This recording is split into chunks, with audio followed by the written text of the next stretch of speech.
और आत्मदेव नाम के ब्राह्मण थे, बड़े सुशील थे, बड़े विद्वान थे, यशस्वी थे, मनस्वी थे, परंतु ब्राह्मण देवता जितने जो है सरल स्वभाव के थे, पत्नी ठीक उनके विपरीत थी। अब पत्नी विपरीत थी तो शास्त्र कहते हैं कि धनांते पुष्पका गावा, कुलांते बंधु विग्रहा, सुखांते कर्कशा नारी, सर्वांते ब्राह्मणा। जैसे धन का अंत कब होता है? जब जीवन में कोई व्यसन आता है। कुल का अंत कब होता है? जब भाई भाई से लड़ता है। और वैसे जो है आदमी का सुख कब कम हो जाता है? जब पत्नी का स्वभाव बिल्कुल ठीक विपरीत हो। तो ब्राह्मण के यहाँ पूजा होती है, पाठ होता है, यज्ञ होता है, जप होता है, परंतु फिर भी शांति नहीं है। और गोस्वामी तुलसीदास जी कहते हैं कि जहाँ सुमतिता संपत्ति नानी, जहाँ सुमतिता संपत्ति नाना, जहाँ सुमति वहाँ संपत्ति नाना, जहाँ विपतिता जहाँ कुमतिता विपत्ति निधाना, जहाँ कुमतिता विपत्ति निधाना, जहाँ कुमतिता विपत्ति निधाना, जहाँ कुमतिता विपत्ति निधाना। श्री राम जय राम जय जय राम, श्री राम जय राम, जय जय राम। जहाँ सुमतिता संपत्ति नाना, जहाँ कुमतिता विपत्ति निधान। जहाँ सुमति होती है, अच्छी मति होती है, वहाँ क्या आती है? अनेक प्रकार की संपत्ति आती है। और जहाँ कुमति होती है वहाँ क्या होता है? विपत्तियाँ आती हैं। तो ब्राह्मण देवता की पत्नी बड़ी कर्कश है, फिर भी आत्मदेव नाम के ब्राह्मण जो है उससे बड़े प्रेम से रहते हैं, और प्रेम से रहते हैं, उसके साथ जो है अपना जीवन चलाते हैं। और कोई विपरीत परिस्थितियों में भी जो है सरलता से चले तो वो बड़ा व्यक्ति है, वो बड़ा बुद्धिमान व्यक्ति है। और जो है ब्राह्मण देवता भी खुश है, पर उनके यहाँ क्या नहीं है? न कोई बेटी है न कोई बेटा। और जब कोई बेटी बेटा नहीं है तो उनके घर में जो गाय बंधी है उसका भी कोई बच्चा नहीं होता। उनके यहाँ जो तुलसी माता का पौधा है वो भी सूख जाता है। और जब गाय माता का कोई बच्चा नहीं होता, तुलसी माता सूख जाती है, तो गांव के लोग, अड़ोस पड़ोस के लोग आके कहते हैं भैया तुम तो जो है तुम पे देवता के प्रति खुश नहीं है, इसलिए तुम्हारी गाय भी जो है मांग है, और तुम्हारे यहाँ कोई संतान है, न बेटी है न बेटा है। तो ब्राह्मण देवता को सब कहने लगे, दुनिया वाले अगर आप अच्छा खाओगे तो दुनिया वाला आपको नहीं छोड़ेगा, अगर आप नहीं खाओगे तो दुनिया वाले आपको नहीं छोड़ेंगे। एक बार शिव जी और माँ पार्वती जो है घूमने गए, और घूमने गए तो शिव जी का वाहन क्या है? नंदी। और नंदी को साथ में लेके गए, और दोनों एक गांव से निकल गए, और वाहन भी उनके साथ चल रहे हैं। तो जब एक गांव में पहुंचे तो लोगों ने कहा देखो इन दोनों पति पत्नी पे देखो कितने बेवकूफ है, वाहन तो जो है साथ में चला है, आगे उसके पीछे से पैदल लगे। तो आगे जब लोगों ने ये कहा तो भगवान शिव के कानों में पहुंचा, तो दोनों पति पत्नी ने क्या किया? अपने वाहन में बैठ गए, नंदी में बैठ गए। और जब नंदी में बैठ गए तो आगे गांव में गए, और एक गांव और पड़ा, और उस गांव के लोगों ने कहा भैया इन दोनों को देखो, इनको जगह भी दया नहीं है, दोनों इतने मोटे मोटे हैं, और इस वाहन नंदी पे बैठे हुए, बैल पे बैठे हुए। तो शिव जी ने कहा भैया पार्वती जी आप तो नीचे उतर जाओ, अब मैं बैल पे चलता हूँ। और जब आगे गांव में गए, एक गांव और मिला, तो उस गांव के लोगों ने क्या कहा भैया आदमी इतना मोटा तगड़ा है, और वो बेचारी उतनी सुंदर सी पतली सी कितनी अच्छी से दिख रही है, और उसके कोमल कोमल पाँव हैं, और उसको पैदल भेजा। तो शिव जी ने क्या किया? शिव जी नीचे उतर गए, और शिव जी ने पार्वती जी से कहा कि पार्वती जी आप जो है इसके ऊपर बैठो, नंदी के ऊपर, वाहन के ऊपर बैठो। और पार्वती जी बैठ गई। फिर आगे एक गांव आया, और जब उस गांव में पहुंचे तो लोगों ने कहा भैया पार्वती देखो इस महिला पे देखो, पति देव बेचारी का पैदल चले और अपना आप में बांध पे बैठे। कैसी स्त्री, कैसी पतिव्रता नारी है ये कि पति देव पैदल चल रहे हैं और अपना आप बांध पे चले। अब भगवान शिव ने पार्वती से कहा पार्वती जी तुम भी नीचे उतर जाओ। अब भगवान शिव ने कहा जब हम पैदल चले थे सब, तो लोगों ने कहा भाई ये जो है वाहन में खाली जाएगा तो अपना आप पैदल जाएगा। दोनों चढ़े तो लोगों ने कहा दोनों चढ़ गए, एक चढ़ा तो लोगों ने कहा एक चढ़ गए, मैं चढ़ा तो लोगों ने कहा जो है पतली पतली है और ये मोटा है वाहन में बैठा हुआ है।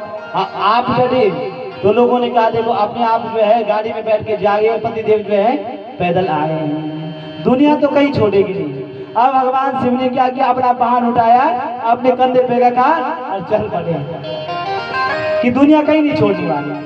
आप ब्राह्मण देवता की कोई संतान नहीं थी। ब्राह्मण देवता को जब सबने कहा, ब्राह्मण देवता बड़े दुखी हुए, वन में गए। वन में जाकर ब्राह्मण देवता तपस्या करने बैठे और उसी समय तपस्या करके मन में सोचने लगे कि जब तक मेरी संतान नहीं हुई तब तक मैं वापस नहीं जाऊंगा। उसी समय वहां पर एक संत आया। संत ने पूछा ब्राह्मण देवता क्यों दुखी हो? तो ब्राह्मण देवता ने बंधुओं कहा कि मेरे यहाँ कोई संतान नहीं है और संतान न होने से मैं बड़ा दुखी हूँ। तो अब ब्राह्मण ने कहा संत मुझे मिल गए हैं, आप मिल गए हैं, आप मुझे कोई ऐसा वरदान दो कि मेरी संतान हो जाए। तो उस संत ने कहा भैया राजा दशरथ के यहाँ संतान हुई, तो जब मृत्यु हुई तो भगवान कहाँ चले गए वनवास, उनको सुख नहीं मिला। अंग बड़ा धर्मात्मा राजा था, उसकी यहाँ संतान हुई, उसके बेटे ने उसको घर से निकाल दिया, उसको सुख नहीं मिला। तो दुनिया में संतान से सुख मिलेगा ये कहा नहीं जा सकता। तो सप्त जन्मा बधितवा पुत्रो नेव नेवचा। उन्होंने कहा कि मुझे तो संतान चाहिए, मैंने ऐसे प्रवचन मुझे बहुत आते हैं, आप मुझे संतान चाहिए और आप नहीं देंगे तो मैं आपके सामने आत्महत्या कर दूंगा। और इस आत्महत्या का पाप किसको लगेगा? आपको। अब आत्महत्या कर दूंगा मैं, आत्मदेव ने कहा मैं आत्महत्या कर दूंगा। अब उस सन्यासी ने सोचा कि सच में आत्महत्या न कर दे, मुझे बिना मतलब का पाप लग जाएगा। और सन्यासी ने क्या किया, अपनी झोली से एक फल निकाला और झोली से फल निकाला, उस ब्राह्मण देवता को दिया। कहा अपनी पत्नी को कहना इस फल को खाना। और क्या करना? सत्यम सोचम दया दानम एक वक्त भोजनम वर्षावत स्त्रिया काया तेन पुत्रो निर्मलः। एक साथ क्या करना? सत्य बोलना, पवित्रता से रहना, दया करना, दान करना। 1 साल बाद तुम्हारे यहाँ बहुत सुंदर जो है संतान हो जाएगी। अब वो ब्राह्मण देवता फल लेके घर आ गए। अपनी पत्नी को जो फल दिया और पत्नी से कहा, तो पत्नी से कहा इस फल को खाओ तुम्हारी संतान हो जाएगी। और पत्नी का नाम था धुंधली। और धुंधली मतलब जिसके विचारों में जो है और उसने मन में विचार किया कि क्या फल खाने से जो है संतान होगी। और मैंने सुना कि संतान तो जब बच्चा होने को होता है तो माँ को बड़ा कष्ट होता है और मैं कष्ट सहन नहीं कर सकती। और एक बात मैंने और सुनी है कि सुखदेव जी जो है कितनी साल में उनका जन्म हुआ था? माँ के पेट से कथा सुनाई थी मैंने आपको, 12 साल में। अब कहीं 12 साल में ये बच्चा 2-4 साल में रह गया तो मैं तो जीते जी मर जाऊंगी। अब कहीं गांव में आग लग गई है, सब लोग तो भाग जाएंगे और मैं गांव में जल के भस्म हो जाऊंगी। और कहा मुझसे भोजन किया नहीं जाएगा, मैं किस कमजोर हो जाऊंगी और मुझ में काम करने की शक्ति नहीं होगी। और एवं कुतर्क योगेना तत्फलमेव भक्षिता। ऐसा कुतर्क तो उसने मन में सोचा और फल नहीं खाया। और उसी समय उसकी एक सहेली आई, उसने अपनी सहेली से कहा कि बहन मेरे पतिदेव एक फल को लेके आए हैं और कहते हैं कि फल को खाओ तुम्हारी संतान हो जाएगी। तो क्या कभी फल खाने से संतान होती है? तो उस सहेली ने कहा बहन खा लो ना, नहीं होगी तो कोई बात नहीं, हो जाएगी तो बहुत बढ़िया बात। तो उसने कहा बहन हो सकता है संत का फल है कहीं वो भी, तो मेरे बस के जो है जो बच्चे होने में कष्ट होता है वो मेरे बस का सहन करना नहीं है। अब हमारे यहाँ संपत्ति बहुत है और खाने वाला नहीं, और तुम्हारे यहाँ खाने वाले बहुत है, खाने के लिए कुछ नहीं। क्योंकि उस बहन के 6 बेटे हो गए थे, एक और होने वाला था 7वां। तो कहा जो अब आपकी संतान होगी आप मुझे उसे दे देना, मैं आपको बहुत संतान दे दूंगा। और दोनों बहनी को क्या हो गई? सौदा हो गया। और सौदा हो गया तो वो फल जो संत ने दिया था का इसकी परीक्षा लेने के लिए ये से बच्चा होगा कि नहीं होगा, जो तुम्हारे यहाँ गाय माता बंधी हुई ना 5 है जो, उसको खिला दो। अब उसको जो है खिला दिया फल। और कुछ महीने बाद जो उसने नाटक किए, कुछ महीने तक उसने नाटक किए और कुछ महीने बाद उसने कहा अपने पतिदेव से मेरा पुत्र हो गया है। और पतिदेव बड़े खुश हुए कि हमारे यहाँ संतान हो गई। और पतिदेव जब खुश हुए तो उन्होंने बड़ा उसका जन्मोत्सव मनाया। और जन्मोत्सव मनाने के बाद आत्मादेव ने मन में विचार किया कि मेरा नाम है आत्मादेव, बेटे का नाम रखूंगा ब्रह्मदेव, परमात्मा देव। मन में सोचने लगा। तो धुंधली से कहा, तो धुंधली से अपने विचार कहा। तो धुंधली ने कहा कि 9 मास तक जो है कष्ट मैंने झेला और नाम आप अपने नाम से मिलता जुलता रखो। मेरा नाम है धुंधली और बेटे का नाम होगा धुंधकारी। और 3 महीने बाद जिस फल को जो है उन्होंने गाय माता को खिलाया। तो उस फल के खाने से क्या हुआ कि सर्वांग सुंदरम दिव्यम निर्मला कनकाप्रभम, सर्वांग सुंदर बालक का जन्म हुआ। कैसे बालक हुआ गाय माता का कि सर्वांग सुंदरम दिव्यम निर्मलम कनकाप्रभम। सर्वांग सुंदर है पर जैसे गाय का बछड़ा होता है वैसे नहीं है। कैसा है, केवल कान उसके गाय के बछड़े के जैसे हैं और सारा शरीर जो है जैसे मनुष्य का होता है। और जब गांव में ये बात फैली तो जो लोग कल तक जो है आत्मादेव की निंदा कर रहे थे, उनको कोस रहे थे उनके भाग्य को, आज वही लोग जो है आके आत्मादेव के भाग्य की प्रशंसा करने लगे। आज तक कोई संतान नहीं थी, अब संतान हुई तो बेटा भी हो गया। और गाय माता ने जो बेटा दिया वो भी कैसा हुआ, बछड़ा नहीं हुआ बल्कि मनुष्य के स्वरूप का बालक हुआ। अब जो है आत्मादेव नाम के ब्राह्मण ने उस बालक का नाम क्या रख दिया, उसके कान गाय के जैसे थे, उसका नाम रख दिया गौका। अब दोनों को विद्यालय में डाल दिया। अब धुंधकारी तो अपना बेटा था, तो धुंधली ने बोला मैं भाई इंग्लिश मीडियम में पढ़ाऊंगा। और गौका ही था गाय का बेटा, तो कहा इसको गुरुकुल में भेज, संस्कृत पढ़ेगा। अब जब जो है बच्चा धुंधकारी जो है पढ़ने गया तो क्या हुआ कि वो जो है गलत संगत में पड़ गया। आज जब गलत संगत में पड़ गया तो वहां चोरी करने लगा, डकैती करने लगा, जुआ खेलने लगा। गोकर्णा पंडितो ज्ञानी धुंधकारी महाखला। गोकर्ण ज्ञानी होने लगा और धुंधकारी जो है खल होने लगा, दुष्ट होने लगा। और दोनों की ख्याति फैलने लगी, एक की प्रसिद्धि होने लगी, एक का बदनाम होने लगा, बड़ा दुष्ट है। और उसने क्या किया, जुआ खेलना सीख गया, बीड़ी पीना सीख गया, अनेक व्यसन उसके जीवन में आ गए। और वो घर से धन ले जाने लगा। और धन जब ले जाने लगा तो माता पिता ने सोचा एक बेटा है दे देते हैं। अब एक बेटे के चक्कर में जो है धन देते गए, उसको देते गए, वो ले जाता गया। अब एक दिन जो है उस धन से क्या करता, जुआ खेल, मदिरा पान करता। और एक दिन आत्मदेव नाम के ब्राह्मण ने कहा अरे दुष्ट बेटे, तूने मेरे घर को जो है क्या बना दिया, यहाँ जो है मदिरालय बना दिया। क्या कर दिया तूने, ब्राह्मण के घर को अपवित्र कर दिया।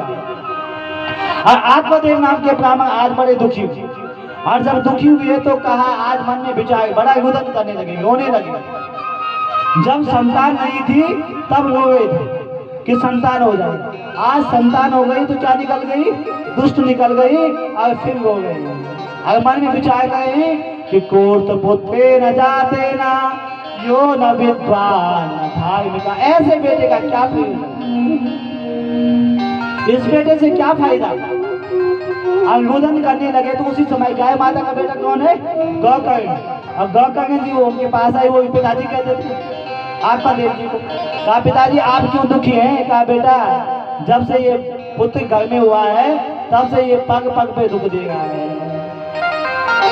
तो गौकर्ण जी ने अपने पिताजी को सुंदर उपदेश दिया। पिताजी दुखी क्यों होते हो, इस संसार में कोई सुखी है, कोई नहीं। किसी को भी आप पूछ लो कि आप सुखी हो तो कोई सुखी संसार में नहीं है। क्यों, क्योंकि कोई तन दुखी, कोई मन दुखी, कोई धन बिना रहत उदास, थोड़े थोड़े सबई दुखी, सुखी राम का दास।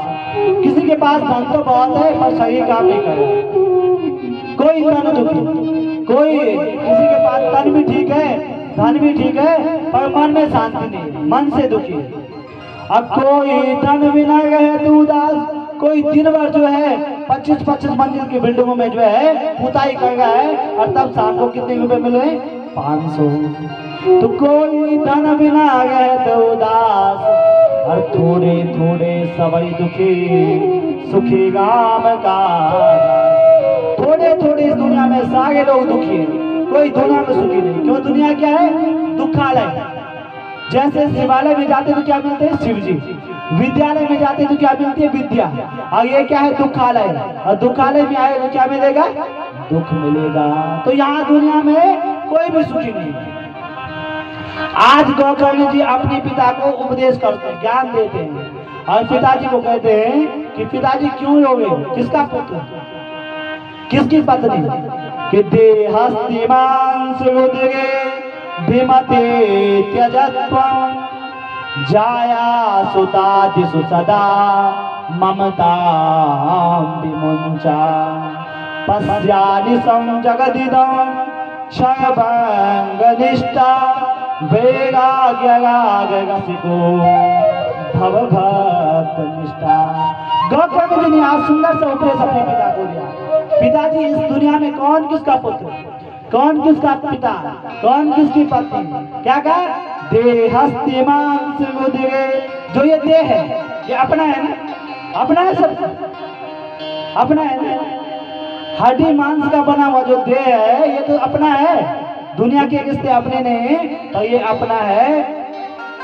परंतु क्या है? चांद सा सुंदर ये तन तेरा, मिट्टी में मिल जाएगा, फिर पीछे पछताएगा। चांद सा सुंदर ये चेहरा, ये शरीर हमारा अपना है ना? अच्छा, ये शरीर जब अपना है तो आप बूढ़े क्यों होते हो? जवान थे ना, हमेशा जवान रहे थे। आपका बस चलता है शरीर पे? नहीं चलता है। कान आपके हैं ना, कान हमेशा क्यों नहीं सुनते? अगर कान आपके होते तो हमेशा सुनते। आंख आपकी है ना, आंख आपकी होती तो हमेशा देखते। तो जब कान आपके नहीं है, आंख आपकी नहीं है, शरीर आपका नहीं है, तो जिस शरीर को आप रात दिन सजाते संवारते हो, तो दुनिया के नाते संबंध कैसे अपने हो जाएंगे पिताजी? इसलिए पिताजी, देहस्तिमान् सुरुद्रे विमते त्यजत्वं, जाया सुतादिषु सदा ममतां विमुञ्चम्। जो ये अहमता ममता की जो बंधन है ना, जिसमें हम लोग बंधे हुए, जिस रस्सी में, इस रस्सी को तोड़ के पिताजी क्या करो? कि धर्मं भजस्व सततं, त्यज लोक धर्मा, सेवस्य साधु पुरुषान्, जहि काम तिस्सान्, अन्यासदोष गोचिन्तनमासु मुक्त्वा, सेवा कथा रसमहो नितरां पिबध्व। धर्मं भजस्व सततं, हमेशा भजो धर्म को। अब क्या बेटा पालना धर्म नहीं है? गृहस्थ चलानी धर्म नहीं है? अपना काम करना धर्म नहीं है? सारे धर्म है। पिताजी ने आज घर छोड़ दिया, वन में चले गए, और वन में जाके भगवान का चिंतन करने लगे। अब पिताजी वन में चले गए। अब धुंधकारी बड़ा खुश हुआ कि पिताजी चले गए, बढ़िया हुआ। हमेशा टोकते थे, हमेशा रोकते थे, आज चले गए, बढ़िया हुआ। और अब घर में कौन है? माँ है। और अब धुंधकारी माँ के पास गया, माँ से कहा, माँ सोना दो, चांदी दो, अपने खजाने की चाबी दो। और पितुः प्रीयते तेना जननी ताडिता विषम, पवित्रं तिष्ठति ब्रूहि हनिष्ये लतयाय चेत्। माँ से कहा, माँ धन कहाँ है, सोना कहाँ है, चांदी कहाँ है? मानी का बेटा जितना था तू ले गए, अब कुछ नहीं बचा हुआ है। और उसने क्या किया? आज बड़ा अपराध कर दिया उसने। अपराध क्या किया? हनिष्य लतयाय चेत्, माँ को लात मारने लगा। और जहाँ की परंपरा, जिस भारत की परंपरा क्या है कि मातृवत् सर्वदा, मातृवत् सर्वतीर्थमहि माता, सर्वदेव ममापयम्, सर्वदेव मया पिता, मातरं पितरं तस्मात् सर्वयत्नेन पूजितम्। जिस भारत की संस्कृति क्या हो, जहाँ राम और कृष्ण भी अपने माता पिता के पांव छूते हैं, इस भारत में आज जो है उस धुंधकारी ने अपनी माँ को लाश से मारा और माँ बड़ी दुखी हुई। और माँ ने क्या किया, रात हो गई और सामने पे तालाब था और तालाब में छलांग लगाई और आत्महत्या करके खत्म हो गई। माँ चली गई, पिता चले गए। अब कौन बचे घर में? दो भाई, एक गौकांगी जी, एक धुंधकारी। अब गौकांगी जी है विद्वान, उन्होंने सोचा इसके साथ हमारी दाल गलेगी नहीं। और गौकांगी जी ने क्या किया, वो तीर्थ यात्रा के लिए निकल पड़े। और शास्त्र कहते हैं कि पग पवित्र तीरथ किए, कर पवित्र कर दान, मुख पवित्र हरि भजन से, त्रिविध होत कल्याण। हाथ की पवित्रता कब है? जब दान करे। पांव की पवित्रता कब है? जब तीर्थ यात्रा करे। और एक भाई है सज्जन और एक भाई है दुष्ट। काक कृष्णा पिका कृष्णा को भेदा काक पी कयो, वसंत समय प्राप्ते काक काका पिका पिका। अच्छा, एक चीज मैं आपसे पूछूं, कोयल कैसी होती है? काली। और कौवा कैसा होता है? काला। दोनों एक जैसे होते, काले। काका का को धन हरे, कोयल का को दे, पर मीठी बाणी बोल के सबको अपना हर ले।